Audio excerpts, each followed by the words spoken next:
Varētu padomāt, budžets ir pieņemts un iestāsies zināms miers Saeimas darbā, bet nekā nebija. Īlens izlīd laukā no maisa, jo pamodās, tā teikt, komerc auto pārvadātāji, kas pārsvarā ir saistīti ar zemniecību.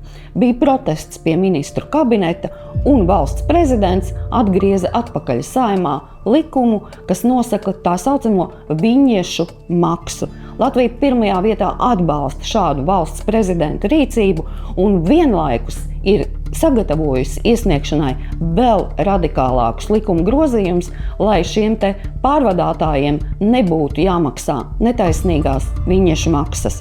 Lūk, ko par grozījumiem saka Ramona Petrāviča. Svētdien es piedalījos protestā pret transporta līdzekļu ceļu lietošanas nodevas palielināšanu. Šobrīd likums ir atgriezts Saeimā, un es esmu jau sagatavojis priekšlikumus, tātad atcelt viņiešu maksu transportam līdz 3,5 tonnām, tas ir visā Eiropā, tie nav jāmaksā, un savukārt pārējiem atstāt maksu tādā apmērā, kā tā ir noteikta šodien, nepalielināt, jo tas būtiski ietekmē gan preču, gan pakalpojumu cenas, tātad arī tai skaitā pārtikas cenas.